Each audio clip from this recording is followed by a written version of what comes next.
Assalamualaikum warahmatullahi wabarakatuh. Pada kesempatan kali ini, kami dari kelompok 1 ingin mempresentasikan hasil kerja kelompok kami yang berjudul sensor termal. Kenalkan, saya sebagai moderator Amin Saputra dan teman saya sebagai penyaji Marwan Jibua, serta dua teman saya lagi, Azir Rashid dan Murni Hakiki sebagai pemakalah.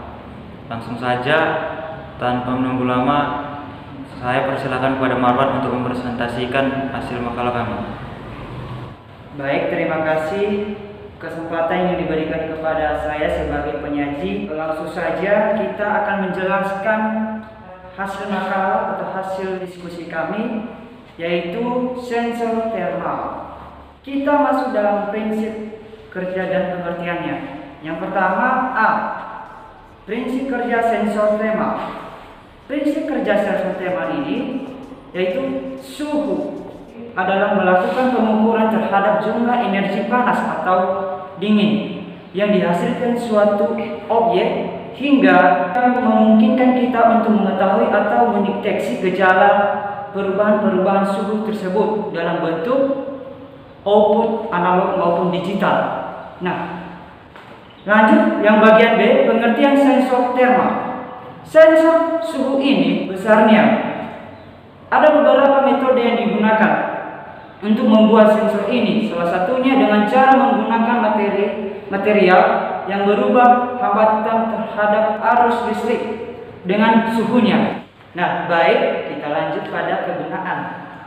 Kegunaan sensor suhu adalah untuk mengubah besaran panas menjadi besaran listrik yang berfungsi untuk mendeteksi gejala perubahan suhu pada objek tertentu. Nah, di sini ada kegunaan sensor. Kegunaan sensor ini adalah besaran suatu alat yang mengukur besaran listrik, besaran panas menjadi besaran listrik.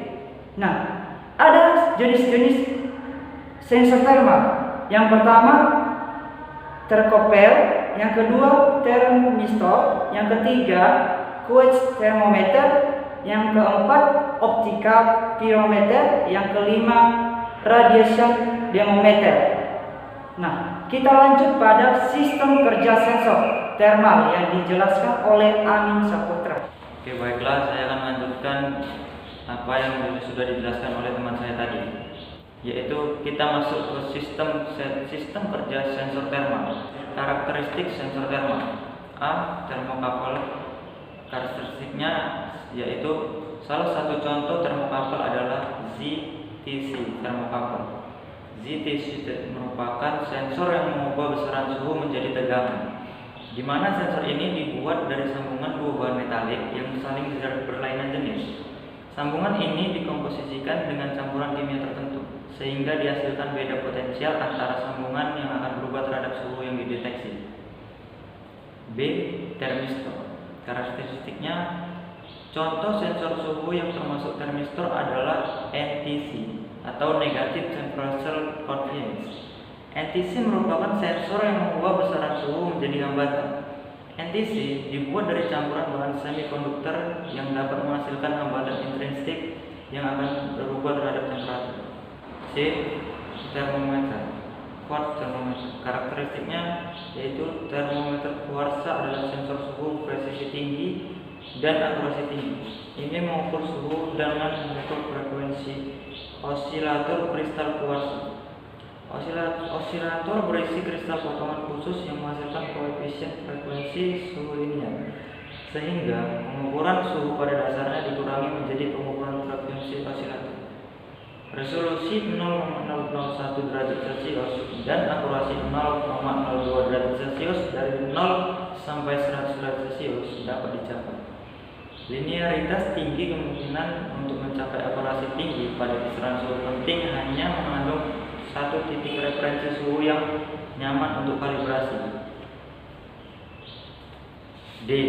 Optical pyrometer. Karakteristiknya, pyrometer optik dirancangan untuk mengukur suhu atau temperatur di mana puncak emisi radiasi terdapat bagian merah dari spektrum yang terlihat, yaitu 4 tertentu yang diukur bersinar berwarna merah yang sesuai dengan temperatur. Alat ini mengukur suhu di atas 600 derajat Celcius. Pyrometer optik berisi filamen tungsten yang dipanaskan di dalam sistem optik. Arus di dalam filamen akan meningkatkan sebagai warna dengan panasnya benda. Pyrometer optik secara visual membandingkan tingkat kecerahan permukaan benda dengan referensi sebuah sumber radiasi tertentu. Benda referensi yang digunakan biasanya berupa filamen tungsten yang dipanaskan secara elektrik. Lanjut E, yaitu radiation thermometer. Termometer inframerah mengukur suhu menggunakan radiasi atau kotak hitam. Biasanya inframerah yang dipancarkan objek disebut termometer laser.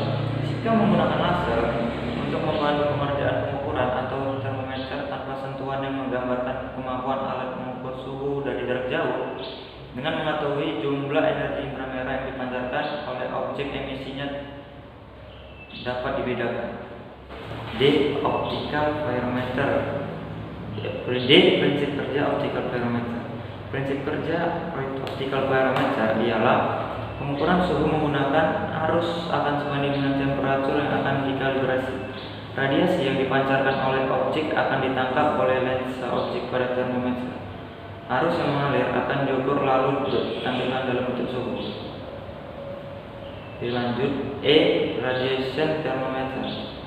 Prinsip kerja radiation thermometer ialah untuk dapat mendeteksi suhu sebuah objek, termometer radiasi menyerap radiasi elektromagnetik atau inframerah yang sejatinya dipancarkan atau dipantulkan oleh sebuah objek yang dididik. Sinar inframerah tersebut lantas bakal menembus lensa termometer yang akan diantarkan kepada sebuah alat pendeteksi atau detektor. Suhu bernama thermofile. Modul thermofile kemudian mengubah pancaran radiasi tadi menjadi energi panas untuk kemudian dikompresikan menjadi energi listrik. Baiklah, tinggal satu lagi ini ya, prinsip dasar optical pyrometer. Prinsip dasar optical pyrometer adalah pengukuran temperatur dengan pyrometer optik ada dua, yaitu satu, dengan menunjukkan intensitas cahaya tampak, dan dua, dengan menentukan perbandingan antara dua intensitas cahaya yang tampak. Cara yang terbanyak digunakan adalah cara membandingkan dua intensitas cahaya yang tampak dipancarkan oleh benda hitam sempurna atau black body radiator. Dengan benda ini yang diterang, jadi thermometric property dari termometer pyrometric optik adalah intensitas cahaya, sehingga I sama dengan I atau T. Baiklah, selanjutnya kita masuk ke aplikasi sensor yang akan dijelaskan oleh teman saya, Marwan. Kita lanjut pada aplikasi sensor. Penerapan di dunia nyata adalah thermocouple, pengukuran temperatur pada pipa aliran fluida. Yang bagian yang kedua, thermistor, sebagai sensor suhu. Thermistor, suhu yang sudah jelas fungsinya adalah sebab perubahan suhu atau temperatur sekitar komponen mempengaruhi besar kecil. Thermistor berbeda dengan RTD yang disebut dengan resistor temperatur detektor. Bahan-bahan thermistor umumnya merupakan keramik atau polimer, sedangkan RTD menggunakan logam murni. Namun thermistor memiliki keakuratan pengukuran yang lebih baik dibanding dengan RTD. Oke. Baik, kita lanjut pada yang ketiga, optical pyrometer. Pyrometer cocok untuk mengukur suhu tinggi di bahan ruang pembakaran mesin turbin gas dengan akurasi tinggi.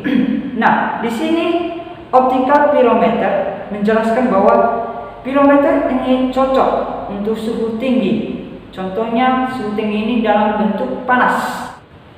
Nah, bagian yang keempat, radiation thermometer. Yang pertama, mendeteksi awan atau sistem operasi teleskop jarak jauh. Yang kedua, memeriksa peralatan mekanik atau kotak sekering listrik atau saluran hotspot. Yang ketiga, memeriksa suhu panas atau oven untuk tujuan kontrol dan kalibrasi. Yang keempat, mendeteksi titik api menunjukkan diagnosa pada produk papan rangkaian listrik. Yang kelima, memeriksa titik api bagi pemadam kebakaran. Yang keenam, mendeteksi suhu tubuh makhluk hidup serta manusia, hewan atau lain-lain. Yang keenam, memonitori proses pendinginan atau pemanasan material untuk penelitian dan pengembangan atau quality control pada manufaktur. Baik, saya kembali kepada moderator. Baiklah, itu tadi penjelasan dari kami. Jika ada salah kata atau pengucapan yang kurang sesuai, kami mohon maaf dan tolong memakluminya. Saya sudahi. Wabillahi taufiq wal hidayah. Assalamualaikum warahmatullahi wabarakatuh.